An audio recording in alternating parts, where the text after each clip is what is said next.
This is a Dragon Blazer production.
Unsolved Comedies.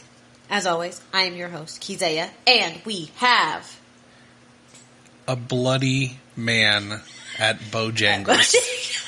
Bojangles guy over here, guys. Stephen. It's Stephen.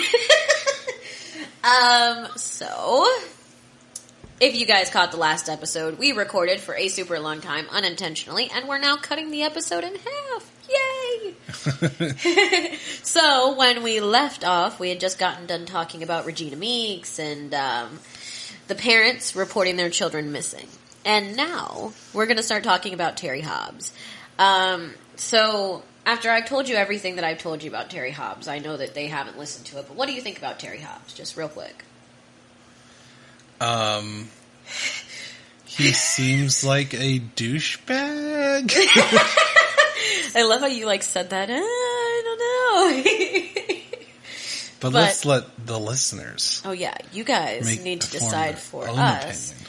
And this episode will also put into for you Jason Baldwin, Jesse Miss Kelly, and Damian Eccles. And those are the West Memphis 3 that we're talking about when we talk about the West Memphis 3 case, because they were, I think, wrongfully convicted.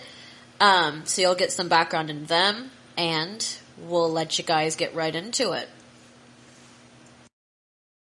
So now let's talk about Terry Hobbs. This motherfucker. Okay. Terry Hobbs. This sounds like a very unbiased view. Listen, I have reason to believe that Terry Hobbs murdered those 3 boys, and reason to believe that Terry Hobbs, literally, there's, I remember reading this. I don't remember where I read it at. I think it was maybe in the West of Memphis movie, which is another movie that was made about the case. It was either in West of Memphis or Paradise Lost. But in West of Memphis or Paradise Lost, it's mentioned that when the cops interviewed some of the family members of Stevie Branch, they said that he was really scared of Terry. Really scared of Terry. He's 8 years old, 8 years old get really excited playing, and sometimes they have accidents. Well, Stevie would have accidents, and then he would go hide in a closet. And his grandmother remembers this, and his grandma was like, "Why are you hiding in the closet? Let's get you cleaned up, nothing to be ashamed of. It happens to everybody," type of thing, trying to be supportive. And he was like, "Papa Terry's gonna beat me for this." It was bad. And, I can't even remember all of it, but, I remember that sticking out to me. I didn't have a lot of accidents when I was a child, but I remember, family members of mine having them when they were, between the ages of 6 and 8. And it wasn't really something that they got spanked over. They might get put in timeout after they got cleaned up and, put in the shower and put in clean clothes, and then they would get put in timeout. Hey, you need to pay more attention. You're 8 years old, you need to pay more attention. When you have to go potty type of deal. I mean, everybody disciplines differently, and I know that my parents and the people that I was around that had children, they never spanked for that kind of thing because they're kids. Adults piss themselves on a regular. Like, I've literally seen adults piss themselves at grocery stores before. Literally witnessed this often? I've not often, but I literally, like, I remember, like, I was, like, 14, and I saw this chick, like, just pissing herself outside of a Walmart, and I was like, okay. Walmart is not the best place to be judging who pisses themselves. Good point. And, like, not to mention, like, I work in retail, guys, and my best friend literally found jeans soaked in piss before, like pants that somebody tried on and had an accident while they were well, maybe wearing if they these would have got pants. their ass smacked as a child. No, I'm just saying, wouldn't have done it's that. it's not really something that I've, like, and I've never met anybody that spanks for that kind of thing. Like, or let alone that the kid's, like, so scared that he goes and hides in a closet and he's like, Papa Terry's gonna beat me for this. I'm gonna get a spanking for this. He's gonna beat me for this. Like, that it was scary enough for him to go hide in a closet. I mean, spanking is... I think spanking is good. Kids aren't a fan of being spanked, so... I think spanking can be good if it's used the right way. Like... I was always raised you get 3 chances, and if you break those 3 chances, then you get spanked. But this isn't a 3 chances type of situation. The kid had an accident. Yeah, but not everybody does that situation. I mean...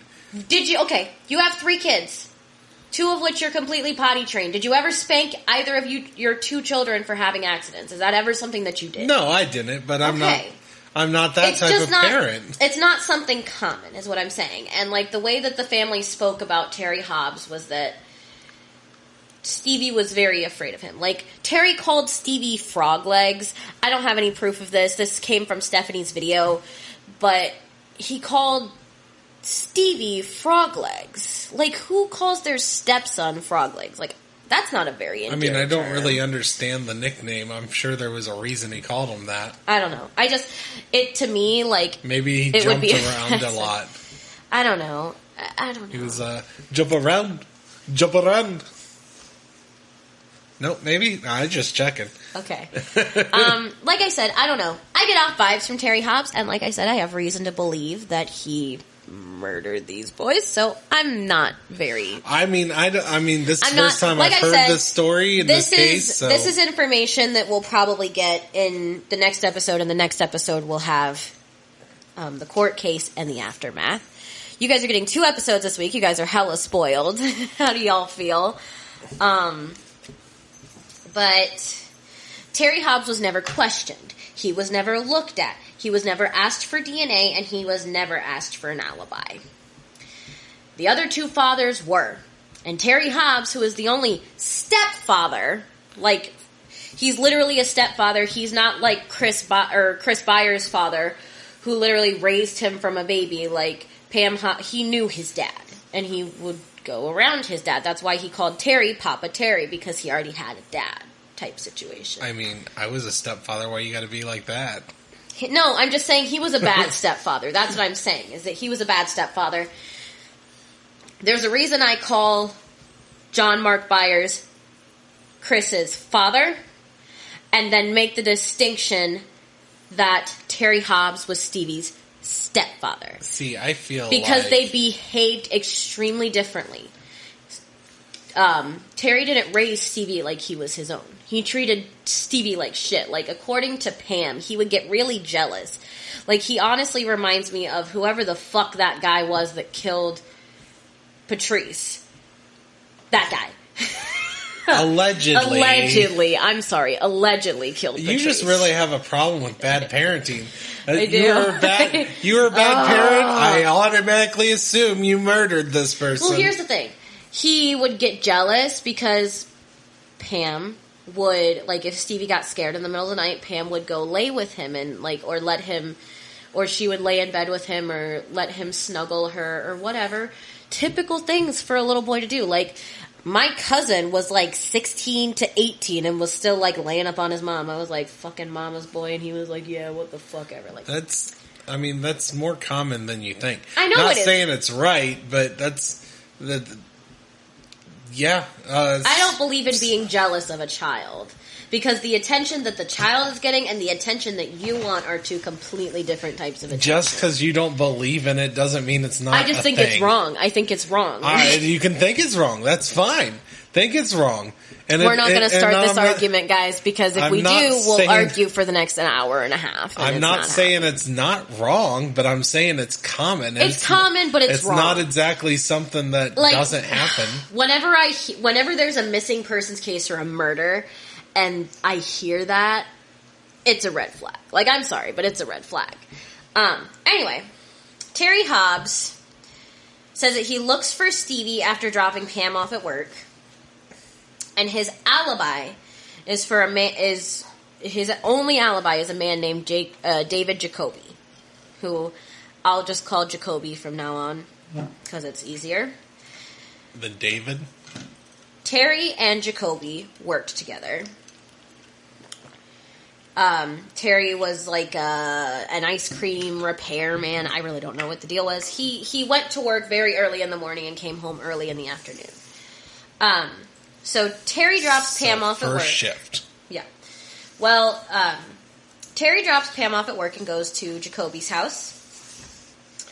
And from what I understand, I heard this from Stephanie, and I heard this also in Terry's interview, that he finally gave to the police after he tried to sue the singer of the Dixie Chicks for defamation of character. What? What? Yeah, we'll talk about that later too. It's all bad. It's all bad. It's all bad. He was the Earl in Goodbye Earl. Is now my prediction. Earl's gotta die. Maybe. So he goes to Jacoby's house. And apparently he takes Amanda with him.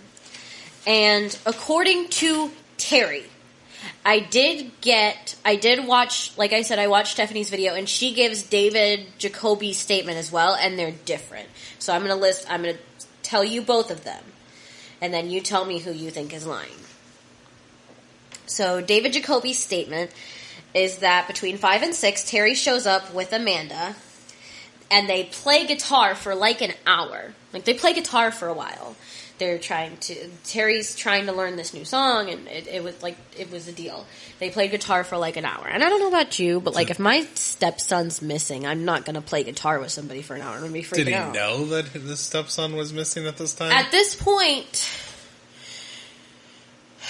Stevie should have been home at 4:30 to be home so that Pam could go to work. And according to Terry, he has not seen Stevie at this point. So if it were me, I'd be freaking out. I'd be freaking out because my son hasn't been home.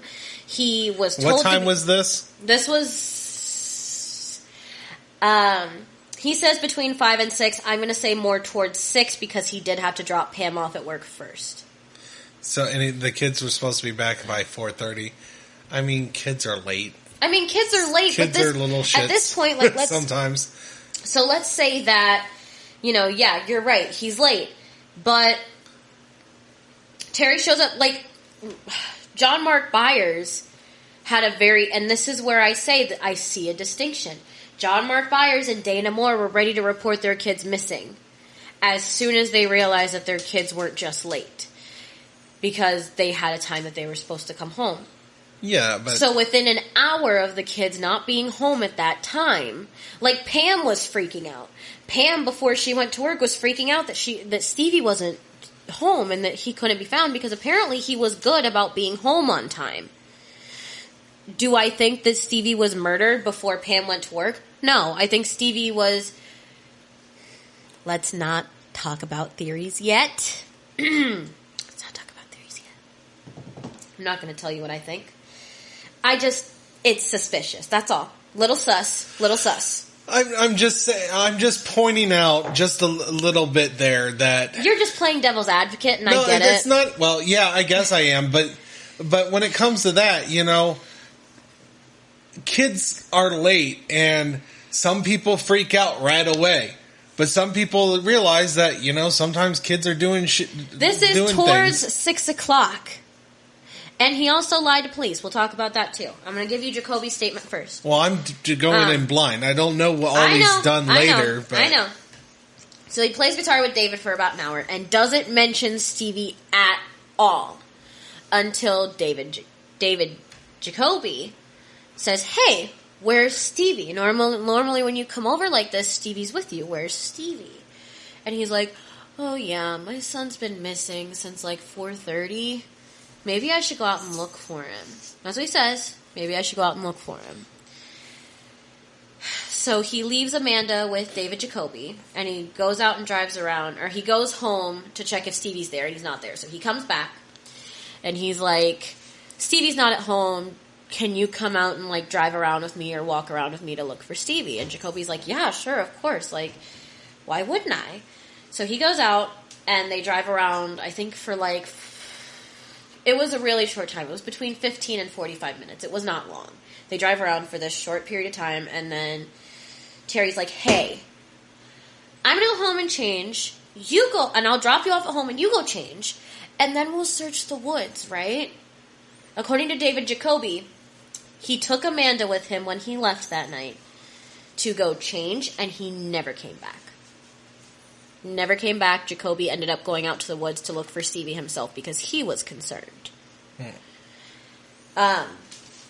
Terry's story is that... Now, let me just make sure I have Jacoby's statement right. Yes, okay. Jacoby says that he was never in the woods with Terry Hobbs that night. Ever. He did go look by himself, but to his knowledge, he said, unless Terry Hobbs went to the woods without me and was looking for the boys, and we were in the woods at the same time, and I didn't know about it, he was like, I can't corroborate his alibi because I wasn't with him, is what he was basically saying. This guy's lying to you. Because Terry Hobbs told the cops that as soon as he dropped Pam off at work, he went over to David Jacoby's and told them immediately that Stevie was missing and asked that Jacoby's wife watch Amanda while they go out and drive around and look for Stevie, right? And that he was never by himself that night. He was always with Amanda or Jacoby the whole night long. And that's his story. He says that he went back to the house to get changed with Amanda and then brought Amanda back to Jacoby's house to have her babysat by Jacoby's wife, and then him and Jacoby went out to the woods together. And Jacoby says that never happened. So if you had to take one of those stories as the truth, whose story are you taking as the truth? I mean, I know who you think I should be picking, but I mean, I don't know much about these guys other than what you've told me.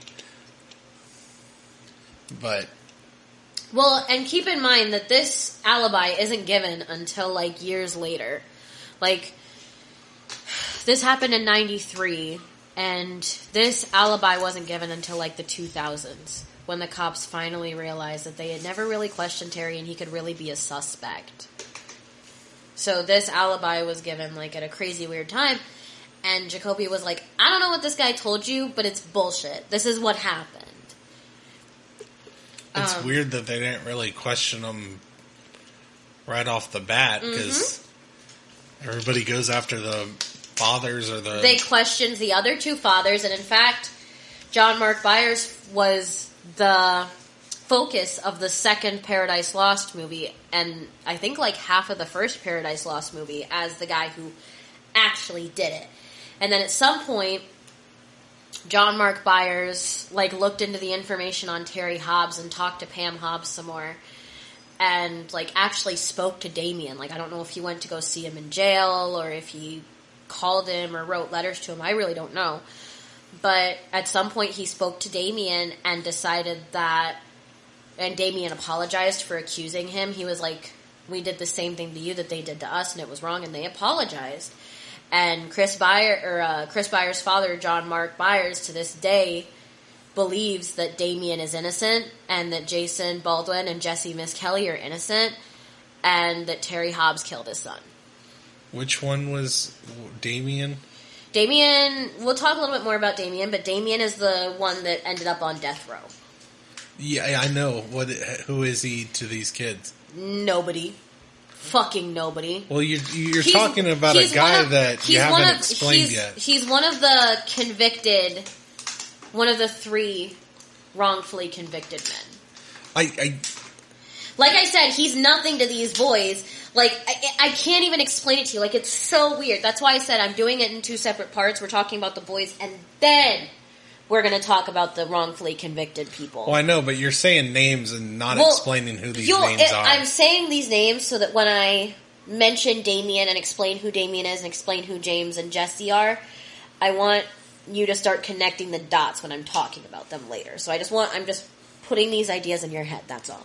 I'm just saying that nobody knows who these people are if they don't know anything about this case. If people are watching a West Memphis 3 podcast, most likely they know about the case. No, I like every time I listen to a podcast. The reason I say this, and let me just straight tell you, the reason I say that is because this case is fucking high profile as shit. And I'm not just saying that. And I understand that you've never heard of it. I get it. But this case also happened when you were 10 years old, right? And my mom born. No, I wasn't born, but my mom was. My mom was. If my mom had me when she was 22 in 1999, 6 years before that, my mom would have been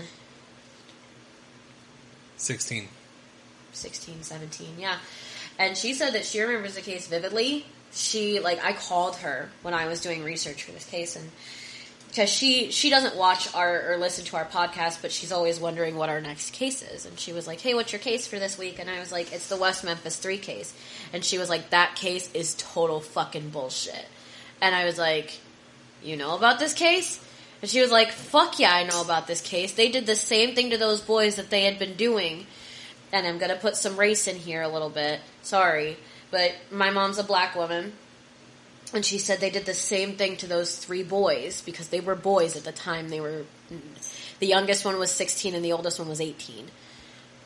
She was like, they did the same thing to those 3 boys that they've been doing to black men for years. No, So it's a high profile case. That's all I'm saying. I get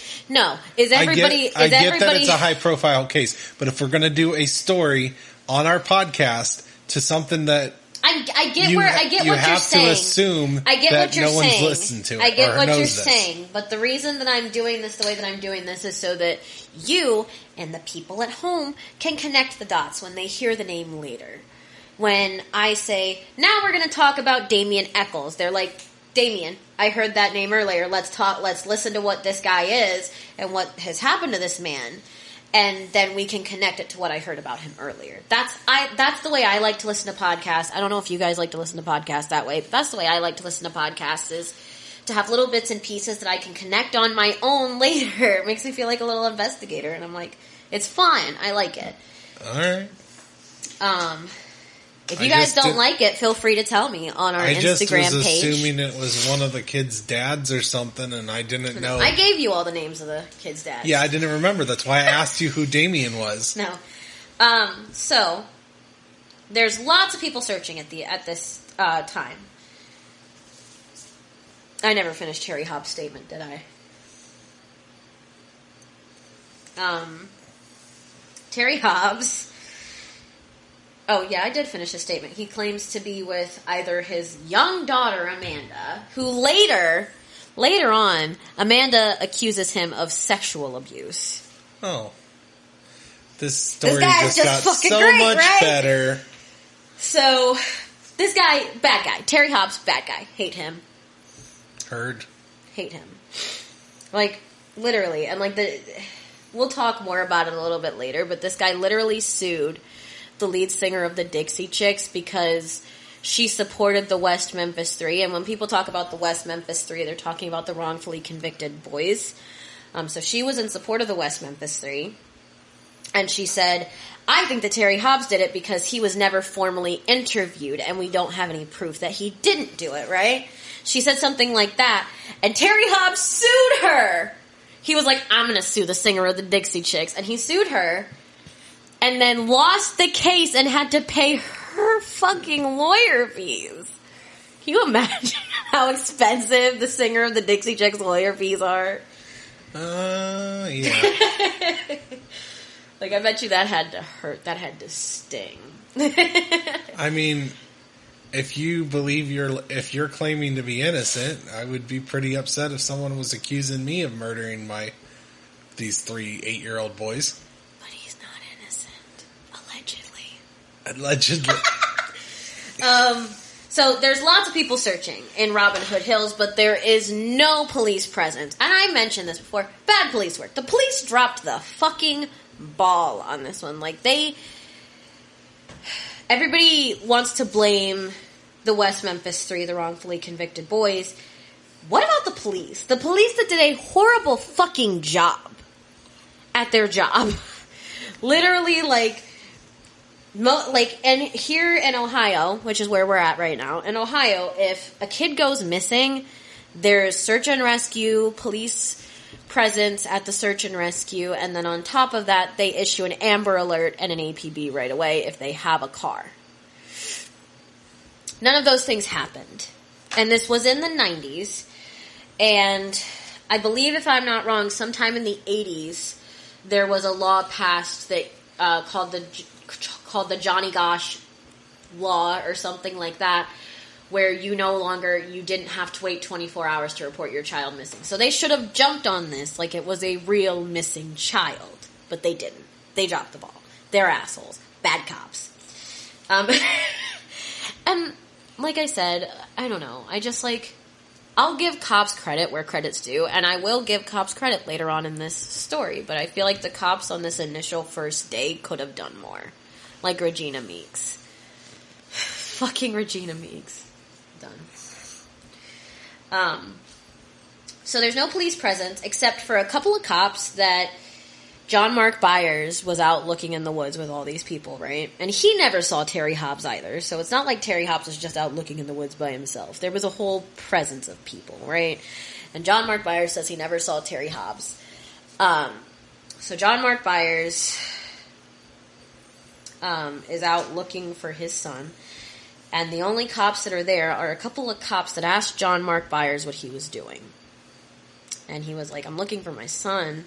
And these 2 other boys, they're 8 years old, they're missing. And the cop was like, wow, really? Let me go grab a flashlight and help you, bud. Like, bad cops. I also forgot to mention that Terry Hobbs didn't report Stevie missing until... Let me see if I can find it. Actually, it doesn't have a time. He picked Pam up from work and went into the restaurant that she worked at to use the payphone to make his statement over the phone. Like, Regina Meeks didn't come to the house that night. The statement was taken over the phone. And then some cops came to talk to Pam the next day. Or after the boys were found, some cops came to talk to Pam. I really don't know exactly what happened. But Terry waited a long time to report his stepson missing. So at some point, around midnight, everybody's like, listen, we're not finding anything. We're not finding the boys. We're not finding any evidence that they were even in these woods. Let's go home, regroup. Everybody can get some rest. I mean, I'm sure the parents aren't going to be resting that night. I mean... But the people that are helping with the search and rescue are probably like, let's go home, get some rest, and then we'll come back out tomorrow, right? At daylight, when we can see. Because all of this searching is going on in the middle of the night with no light except for flashlights and the moon to help them 8-year-olds see. missing. Yeah, literally. Missing. I'm well, sorry. I mean, to be completely fair, I get where they're coming from. At this point... You have third shift, go do their job. Exactly. First of all, cops. But... these people that are just like townspeople helping with the search and rescue, like, I get where they're coming from. They can't see anything. They've got one fucking cop and probably a handful of flashlights, and they're just walking around in the dark, yelling these boys' name, one after the other, over and over and over again. They're probably frustrated. They're probably discouraged. They're like, let's just go home. Let's regroup.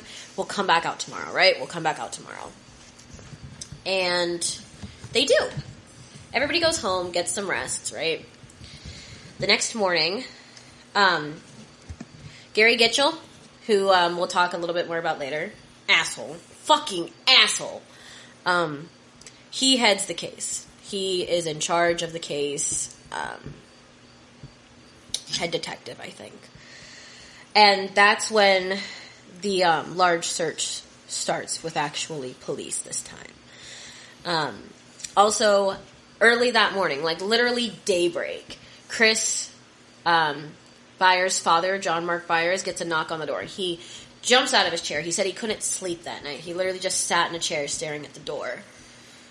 Don't blame him. Waiting for his son. And so at like 5 or 6 a.m., he gets a knock on his door, and he jumps out of the chair, runs over, and rushes to open the door because he thinks it's Chris. And it's Terry and Stevie's grandfather that we already talked about. I think his name was Jackie Hicks. He came from where he lived to help search for Stevie. And Todd Moore. They're all there. They're like, hey, let's go look for our kids. And they actually, I think they get stopped. Like, I don't think the parents were actually allowed to help look this time because the police presence was there. And so they took the family out of the equation so that if, God forbid, they did find these boys dead, which is exactly what happened, the family wouldn't have to see that, you know? So I think they took the family out of the equation. I could be wrong about that. Correct me if I'm wrong, guys, but I think that's what happened.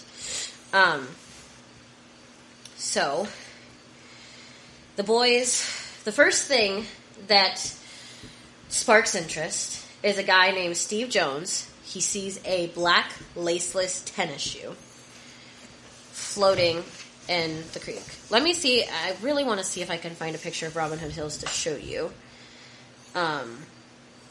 So that I can show you, like, what this creek looks like. Because it's super shallow. So here's a picture of the creek. This is, I think, actually very similar to what the creek looked like when the bodies and the bikes were found. That's a pipe bridge? That's the pipe bridge that the boys would have crossed. So that's the kind of creek we're talking about. Little baby creek. And kids are known to swim in that creek as well. So not anymore, like... I don't remember what his name is, but the guy that I got all that information about the Belvedere Hotel in the first episode, that same guy actually went to the Robin Hood Hills, and when you look at it now, it's like overgrown. It's not the same place. It's not. Like, you can't even see the creek anymore. Bad. So the boys, they see the shoe, and then somebody's like, shit, we gotta go in that water, don't we? You know, obviously we see the shoe floating. We gotta go in that water. The water is about 3 feet deep at the time. And the guy has to get on his hands and knees and crawl through the water. And he said that he felt something when he was crawling. And he grabbed it and he pulled it up. And I think that Michael Moore was the first one found. So it was Michael Moore. And he picks him up and he puts him on the side of the creek. And the boys are anchored to the bottom of the creek with sticks, and they're tied up. And all 3 of them are naked. The next one to be found was Stevie. And Stevie and Chris were very close together. So I think they were pulled out maybe at the same time. And they were tied up. Like I said, they were naked, but they were tied up. And lots of people say that they were hog-tied, but they weren't hog-tied because typically when you're hog-tied, it's like diagonal. So this hand, your right hand is tied to your left foot and vice versa. But they were actually tied, like their right hand, they were tied like, I don't even know how to describe it. They looked like rocking horses. Their hands, their right hand was tied to their right ankle, and their left hand was tied to their left ankle, and they were tied behind their back. So they were, like, pushed out like that. Jeez. So, boys are found, and I feel horrible for the man for the cop who did his job and did a good job and went into this river and pulled 3 dead boys' bodies out. Like, I can't imagine. Like, I would just be completely emotionally destroyed at that point. Like, I'd quit. I'd quit my job. I quit the force. Sorry, guys. 3 dead boys was enough for me. That's I'm it. done. I'm done. So let's talk about what the boys looked like when they're pulled out of the water. Michael Moore looks severely beaten, as does Stevie Branch looks severely beaten. They have cuts all over them, which were later discovered to be animal bites, and we'll talk about that more in the case. Like, they were claw marks from the body, from animals, like snapping turtles, pulling the bodies closer to them so they could feed off of them. And then Chris Byers also looks beaten, but he's also been castrated. What? That's why I said, oh, jeez. Chris Byers was found the worst. This poor little boy, and it is said in the case, like I said, we'll talk about the court hearing later, but a snapping turtle ate his, but it was a snapping turtle. He wasn't castrated with a knife. Oh. It was a snapping turtle that it just ate that part of him. I hate to say it like that, but he wasn't actually castrated. Like, when you say castrated... So when he was murdered, he didn't... No, they didn't take his... he was murdered. Not that this is much better, but at least he wasn't... He wasn't castrated when he was murdered. The same way that Stevie and Michael have cuts on their bodies from animals pulling the bodies closer to them, Chris Byers, unfortunately, happened to fall victim to a snapping turtle or another carnivorous animal that just happened to eat that part of him, because he had the same marks, the cuts and everything on his body as well. So what we assume is, we assume that they're beaten, because animals don't beat dead bodies. We assume that they were beaten pre-mortem, and then we assume that animals were feeding on the bodies post-mortem. Gotcha. Still not great. Pam Hobbs has a gut-wrenching reaction. Like, I remember when I was watching the Paradise Lost movie. Like I said, it's been a while since I've watched it, but when you watch it, like, I don't know, like, there were lots of press and things there, and they record her. Like, she fell to the ground, and it almost looked like she was having a seizure, and she was just screaming and screaming and screaming. And I can only imagine that that's because, like, her heart was ripped out. Her son was found dead in a creek in the woods, naked, tied up.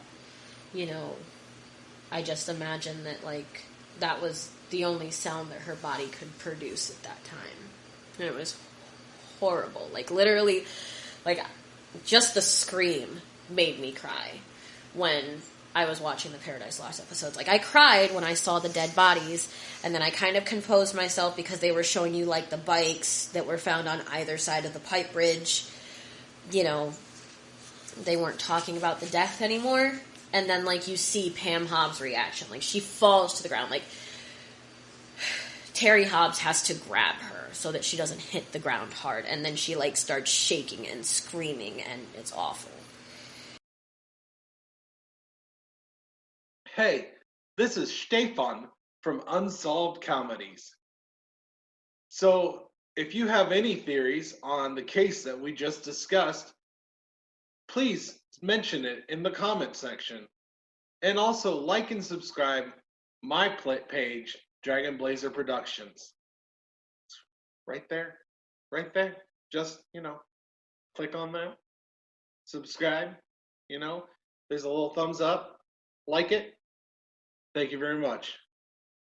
The one thing I do want to bring up is what is called the Satanic Panic, because that's going to have a lot to do with the case later on. The Satanic Panic was basically this period of time, specifically in the Bible Belt in the United States, where they were terrified that any crime was the result of a satanic cult, right? Yeah. You gotta think, like, in 1969, the Manson family murders happened, and that destroyed the 60s, ended the 60s, free love, no, it was over, because of the Manson family murders. And then, I think in the 70s, Anton LaVey wrote the Satanic Bible. And then, it was just like there had been a lot of horrible things that had happened. Like the Zodiac Killer was around prior to this, and Ted Bundy, and it was just a really, really tense time in America. Very tense. And then on top of it being extremely tense, this is a Bible Belt town where 3 boys have just been murdered.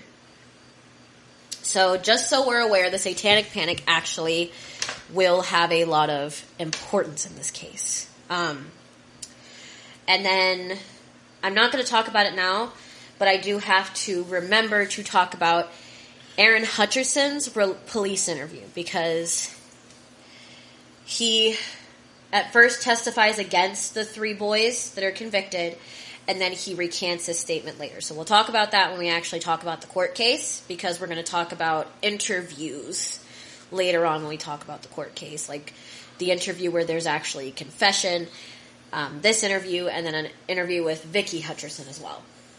But now we're going to switch gears a little bit. Hopefully, I'm sorry guys that we had to do that, but I had to go into detail about what happened. But hopefully now we can get away from that and I don't cry and it's not awful. Because now we're going to talk about horrible police work. Bad police work.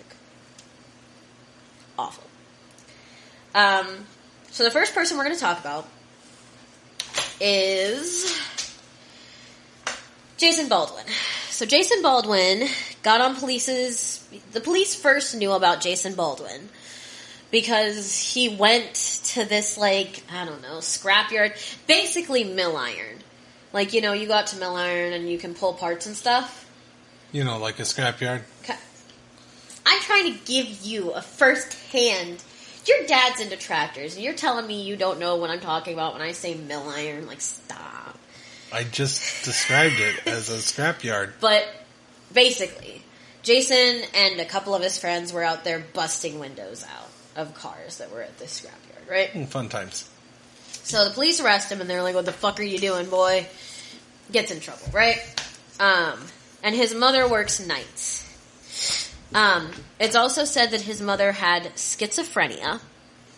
Like I said, some of these things I got strictly from Stephanie Harlow's videos, and I couldn't find anything to corroborate it, but according to her research, Jason Baldwin's mother has schizophrenia.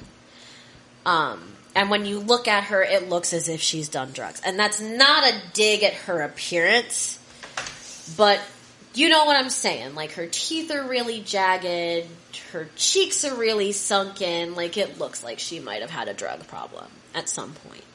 I don't know if she still looks like that today, but when you look at the filming of the Paradise Lost, the parts that she's in, she looks like she might have done drugs. No shade. But drugs are bad, okay? Drugs are bad. Shouldn't do drugs, okay? So, because his mother worked nights and was dealing with a lot of issues, and sometimes she wouldn't come home at night, or she wouldn't come home for days even, he took care of his younger siblings. He would do everything for them. He was basically their parental figure. He wore black concert tees. He had Davy-ish color hair, so kind of dirty blonde hair. And he wore it really, really long, and he was 16 at the time of this all happening. Jesse Miss Kelly was 17, and he had an extremely low IQ. His IQ was so low that I would almost say he had special needs. And that's not a dig at him or a dig at anybody who has special needs, but he was not functioning at the mental level that a 17-year-old would function at. The reason that his name is brought to police attention is because he wanted to build a racetrack in his backyard, and he stole some color guard flags, because every racetrack needs flags. Do you see what I'm getting at? He's not functioning at a typical 17-year-old level. Sounds like he just likes racetracks. What 17-year-old? Never mind. Nothing.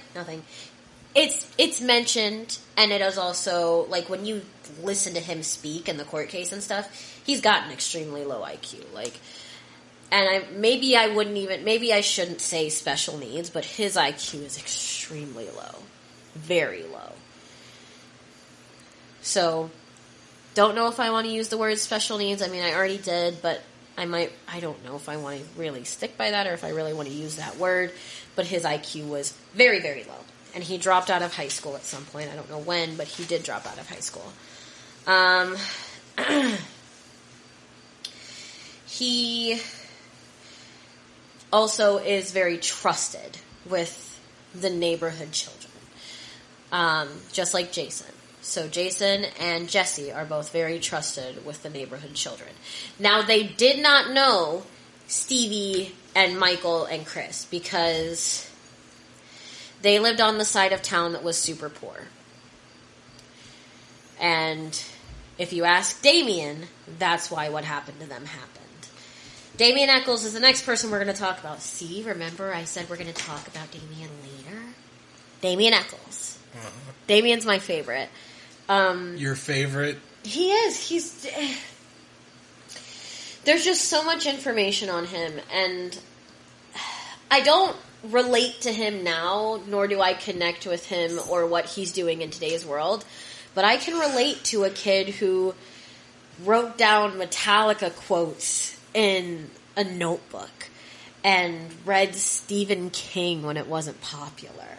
Like when people thought it was super creepy to read horror books in a Bible Belt town, you know, divorced parents. Like, I can relate to him in some ways, and I think that's why he's my favorite.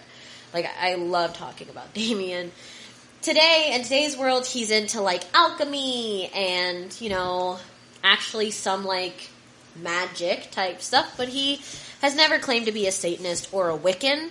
He just looks at himself as a spiritual person, from what I can understand in today's world. Damien also has a book, if you guys are interested in a little bit more information about Damien's life. And that's where some of this information is coming from. Stephanie, one of my main sources, got a lot of her information from Damien's book. And I got a lot of my information from a lot of his interviews. I watched a lot of his interviews leading up to this. Because there's some things that we're going to talk about that are going to be a little bit weird to talk about, but are corroborated by things that he said in interviews. Like the level of poverty that he lived under. But this kid was extremely poor. Like there were some times that his family was literally living in,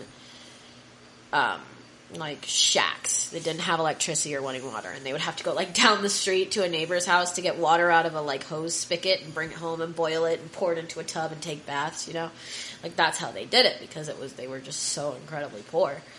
But Damien Eccles' worst enemy is Jerry Driver.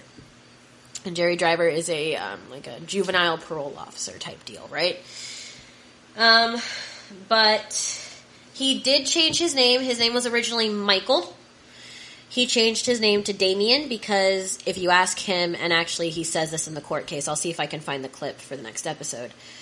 But, he changed his name to Damien because he went to a Catholic church, and one of the people that they learned about was Father Damien, who took care of lepers.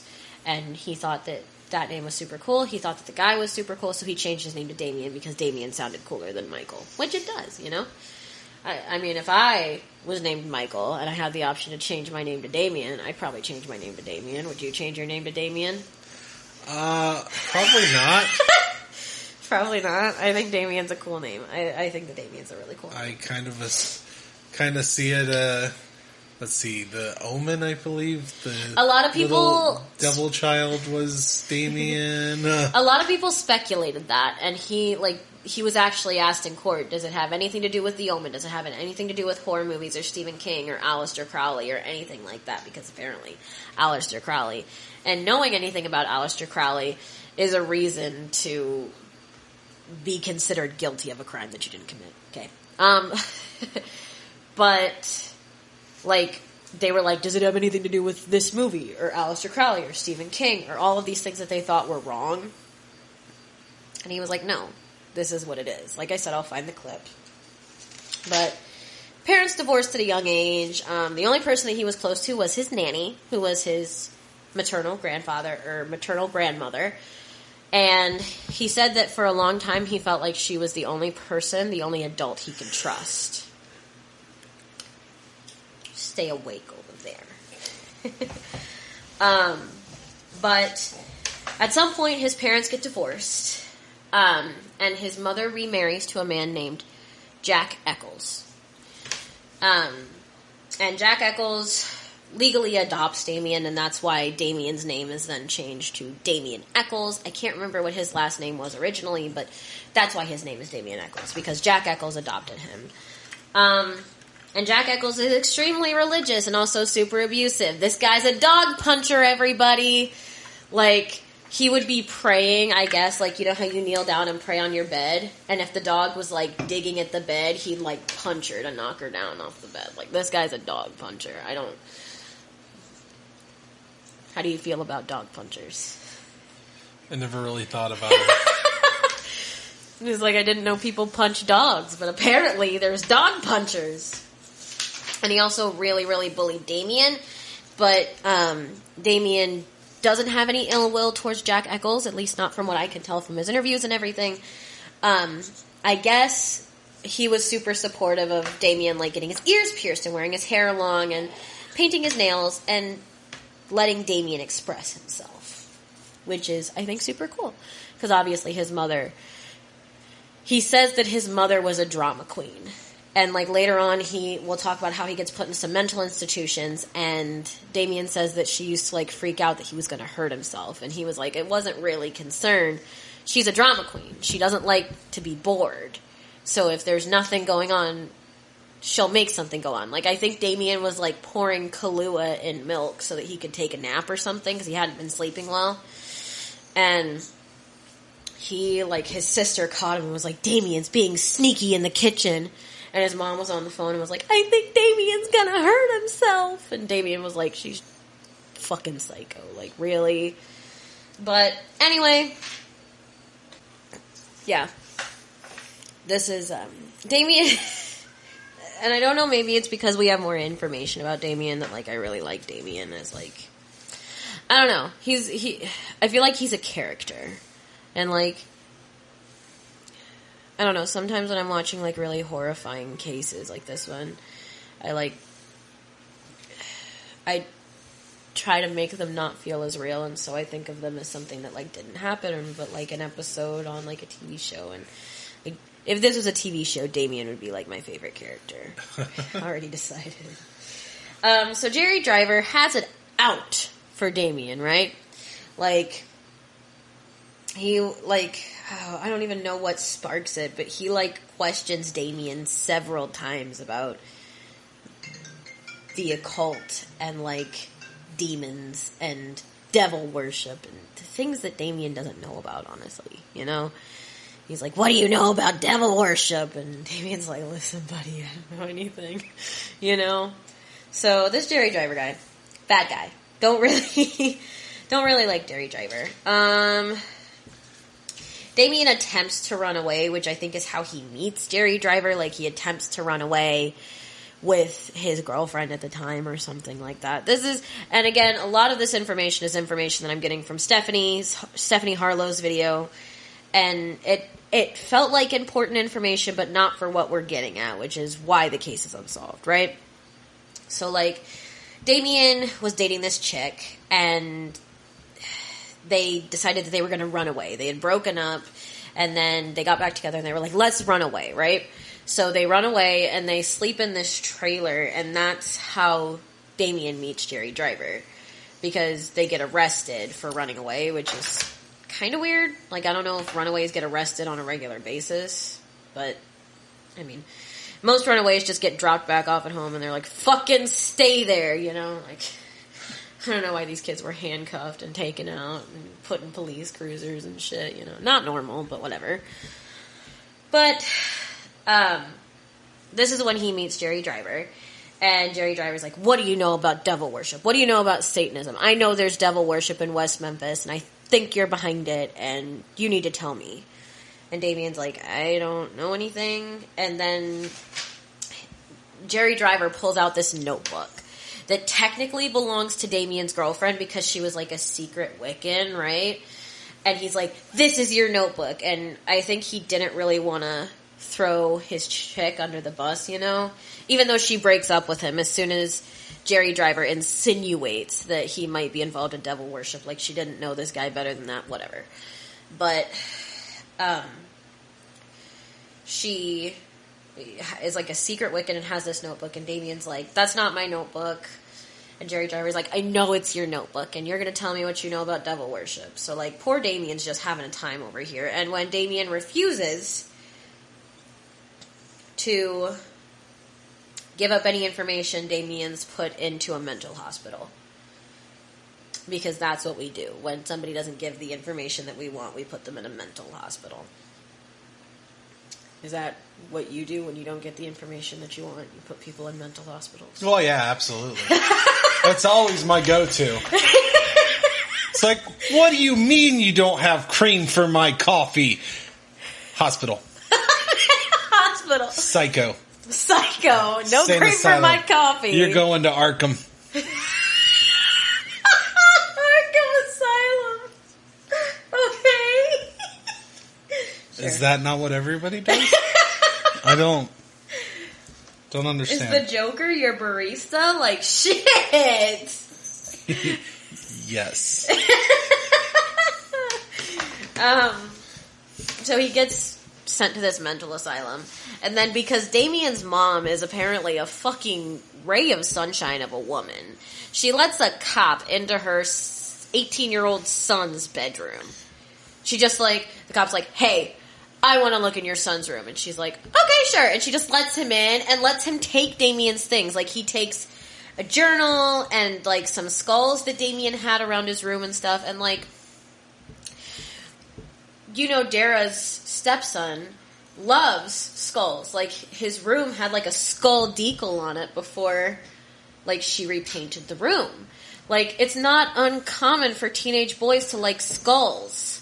You know, I like skulls, and I'm a fucking girl. Like, I don't understand. Like, Davey wants to get a whole tattoo of, like, an Indian skull with, like, a Native American headdress on it. Like, it's not that uncommon. You know what I'm saying? Yeah, but like, back then, in the 90s, they just automatically thought that was evil. Skulls? Evil! Skulls? Fucking Satan worshiper. That's what he is. Like, is that really what it was like back then? Evil! I don't get it. That's people who like skulls. They're that's people who like skulls? Evil! Oh, I thought you were saying evil a certain way that I was supposed to get. No, just evil. It's just... It sounds like the way that Mermaid Man off of SpongeBob says evil. Mermaid Man stole that from me. From you? I've been saying that for years. Okay. Screw you, Mermaid Man. Got you. So he just takes Damien's things and, like, his mother just lets him do that, which...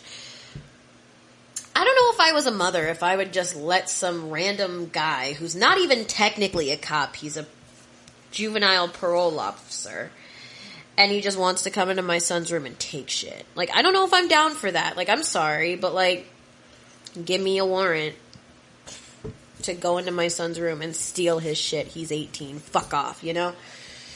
It is what it is, but whatever. And I don't think he was 18 at this time. He might have even been younger, like 16. When he first meets Jerry Driver. I don't remember specifically, but like a 16-year-old, you're letting a parole officer go into your 16-year-old son's bedroom. You have a 16-year-old kid. Would you let a cop into your 16-year-old's bedroom? I don't have a 16-year-old kid. Well, he's 17. But 17-year-old kid. Would you let, when he was 16, would you have just let some cop go into his room and take whatever the fuck he wanted? That's not even a cop. He's a parole officer, not even a cop. I mean, I traditionally comply with the popo. Call the popo, Hope. Call the popo.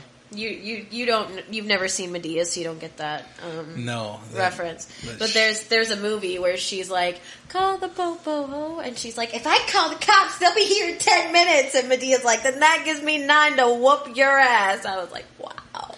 So good. I've never watched the Medea movies. I'm gonna make him watch it, guys. No. Making him watch it. They look absolutely terrible. They're so fucking good.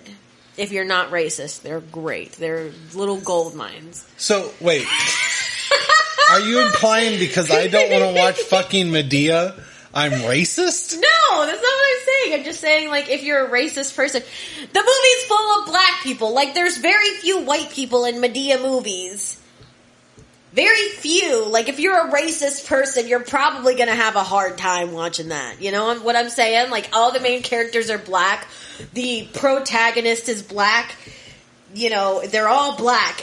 They're all black. I don't give a shit how black they are. Well, that's it just doesn't sound like a funny movie. I'm not saying you specifically are racist. I'm saying, like, if you're the kind of racist that, like, doesn't like black people and you try to watch a Medea movie, you're gonna have a bad time. You're gonna have a bad time. It's like, damn it. I wanted to watch this movie. It's supposed to be a comedy, but damn it, everyone's black. This is terrible. This is terrible. I can't laugh at these jokes. They're black. Son of a bitch. Yeah. Don't tell my wife. Don't tell my wife. I have a reputation to uphold at hating black people. This guy's in the Klan. He's like, I'm just gonna, for research purposes, I'm gonna watch this movie. The KKK have movie nights, and they're like, let's watch Medea. I killed that motherfucker. I killed that motherfucker. I just beat these bastards. I mean, it's really funny because, like, Medea would probably challenge them. Like, Medea carries a gun on her at all times, and she, like, just waves it around. She's like, yes, got a gun. And, like, I feel like that would scare some KKK members. You know what I'm saying? Like, they really don't like to be challenged. They're like, we just want to be racist with no repercussions. And now she's in the box. Okay. Damn it, I hate it when these black people, fight back. Fight back. How dare them? Don't they know that I'm a white man? Sorry, guys. I don't know where this has gone. Back on topic. So Damien says that his mother was a drama queen. We've already said that before, and I think that's... If the story is true, this is all Damien's story, but if the story about her just letting a parole officer... Because that's the thing. Like, it would be different if 2 cops showed up to my door and was like, hey, we have reason to believe that your son's involved in this. Do you mind if we come in and take a look around? I'd probably feel differently. But this guy's a parole officer. He's not a police officer. He can't get a warrant. He can't arrest my kid. So why the fuck do you need to go into his bedroom? And why the fuck do you need to take his shit? Maybe she just didn't think she thought her son was innocent, so... I mean, yeah. Do what you gotta do. You can think your son's innocent and let the parole officer into his bedroom, but you're not leaving my house with any of my son's things that I paid for unless you have a fucking warrant. I mean... My fucking property, get the fuck out of my house. Fighting might make you seem more suspicious. I mean... I'm black. I'm already suspicious. Sorry. I had to say it. What? I am doing a podcast with a black person? Cancel it now. Cancel it now. I need to go back to my KKK meeting. You gotta go back into the KKK cave. Don't make it sound cool. No. Oh. It's the KKK phone. Sorry, guys. I don't know where this is going. Men, we have another black person trying to eat at a restaurant. A white restaurant. Like, you gotta think, man. Like, if it's the KKK, like, they probably have an entrance like Mermaid Man and Barnacle Boy from SpongeBob. Sorry. Okay, I'm done. I swear to God, I'm done. Sorry, guys. Ugh. I mean, they were probably also racist in this town because it's a little Bible Belt town, so, you know. So, at some point, Damien is... getting ready to be put in another mental hospital because that's all they do to this kid is put him in fucking mental hospitals. Like, dear God. I would lose my shit if I was sent to a mental hospital 3 times and each time they let me go because they had no reason to keep me. But anyway, at some point, Damien's getting ready to be put into a mental hospital again, and his father's there because his mother and his father are rekindling their relationship, I guess, which is stupid, but whatever. And his father's like, you gotta start living your life, son, and doing things the right way, and living by God, and, you know, following the law. So you have an issue with people rekindling their relationship? No, I feel like... Fuck old love. These two people were bad for each other. I've rekindled my love with somebody before. Yeah, yes, I'm only 20, but it has happened. But these people are bad for each other. Like, literally this man divorced his wife because he felt like less of a man because they were poor. I feel like that's not a reason to divorce your family. Or, you know, divorce your wife and leave your kids. Well, you're very judgmental. I'm not saying it's a great reason. I don't think it's fair. Listen, and I'm just going to put it to you like this. I don't think it's fair to make your kids suffer and decide you're not going to see them and you're not going to have anything to do with them and you're going to move to another state and try a different marriage because your marriage didn't work out and you didn't have a good enough job and you were poor. So that just made you feel like less of a man. So you were going to go try all over again. Well, I didn't know he did all that. You just said he divorced a woman because he felt like he wasn't a man. No, he took a couple... People are young and stupid sometimes. He took a couple more stabs at it before he realized that, you know, Pam, Damien's mom, was probably the best he was going to get. He was like, fuck. All these other bitches are ugly. She's the best around. Nothing's ever going to keep her down. I'm sorry that you guys just had to hear that. So, and Damien says in response to his father telling him to shapen up, he says, I'll eat you alive. And people took that to mean, like, I'm going to eat you alive. Like, I'm going to cook you and eat you type situation, which is not what Damien meant, I don't think. It was probably more of a situation like that I've been through with my dad. A figure of speech, perhaps? Exactly. Like, I've said something similar to my dad before because, like, my dad split up with my mom and I'm like, I've lived through something that you crumbled under.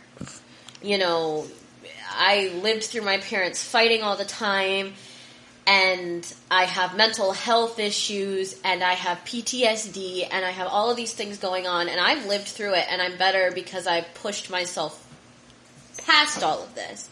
And yes, I'm still learning, and yes, I'm still working, but who are you to tell me how to live my life, and you couldn't even deal with one situation? I feel like that's more of where he was going, and less than I'm gonna fucking rip your guts out type, you know. So, at some point, he says that to his father, right? And then the hospital releases him again in 2 weeks. And then he goes back a third time. Like, he goes back to West Memphis. His family has moved to, like, Kansas or something. I don't know. They're living somewhere else. And he's like, I'm gonna go back to West Memphis. Y'all are fucking crazy. I'm gonna go back home. Jason, my best friend, is there. You know, Dominique, who later will have his child, is there, who was not the girlfriend that we talked about him running away with, but this is a girl that he has a child with. You know, Dominique's there, and I'm gonna go back. I'm gonna go back home, right? Which is understandable. So he goes home. Immediately, Jerry Driver's on his ass and arrests him, or has him arrested, because he can't arrest anybody because he's a parole officer. But he has Damien arrested because it's against the law as a minor to not be living with your parents, which is bullshit. It's bullshit. I don't even care, like, that's not a law. That's literally not a law. Children live away from their parents all the time. Like, no, he wasn't emancipated, but then, like, they wouldn't let him enroll in school because his parents weren't there to sign him up, which is stupid because he was 18, I think, at this time. And so they were like, nope, you just can't come to school anymore. And so he has to, like, get his GED, and he spends a lot of his time reading Stephen King in the library, which, of course, Jerry Driver has to feed off of more. Because why would it be normal for somebody to read Stephen King? Why? If that is a way to be guilty, I am guilty as sin. Guilty as sin. I feel it. He then goes back to a mental institution. He's there for 2 weeks once again before they release him.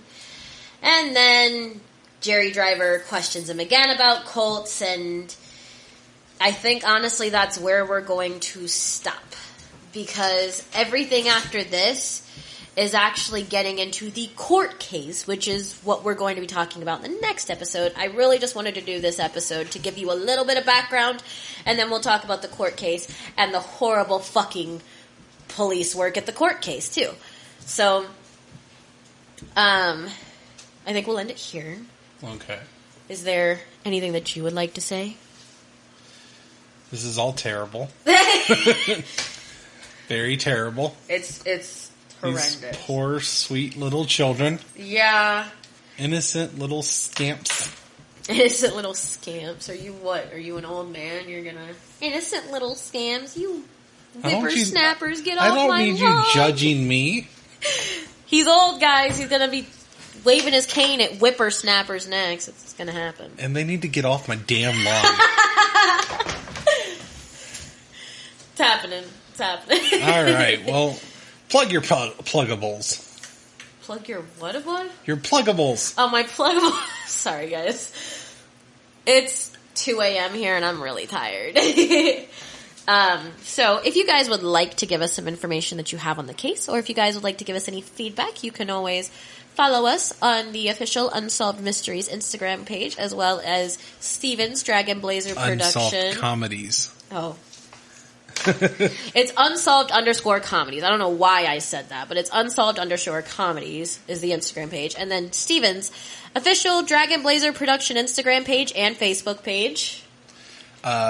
Twitter at Dragon Blazer Pro. And then I also have a YouTube page where I've been slowly putting on all my podcasts on the YouTubes. Yeah, you guys can check out some of his other podcasts on the YouTubes. He's got a couple of wrestling podcasts and a game review podcast and our podcast, of course. And I also do little game videos for fun. Yeah, for fun. So for funsies. Check out the YouTube channel. In fact, I think we actually have a Zoom call episode up there. So if you guys want to go it's watch the one that. Where I hijacked. He hijacked. So if you guys want to, you can go watch that and see what our faces actually look like, since you guys have never seen that. I know, and I had no idea she was black people. No idea. No idea.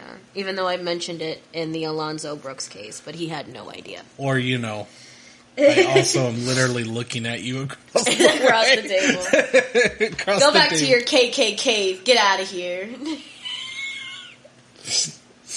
KKK needs love too. No, they don't. Fuck you, KKK.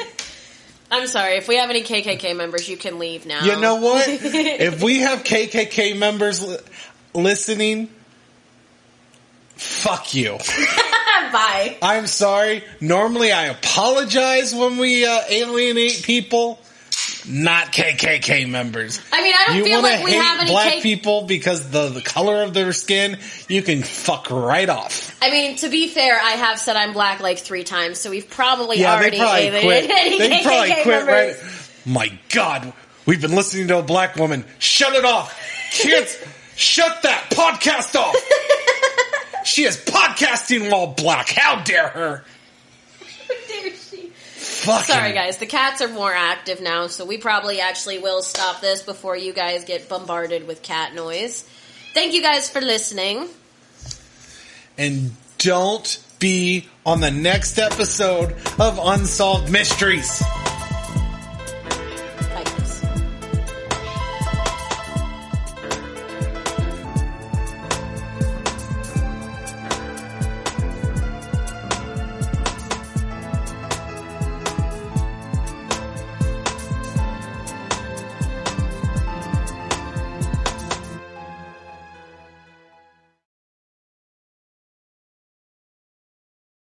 Hey, this is Stefan from Unsolved Comedies.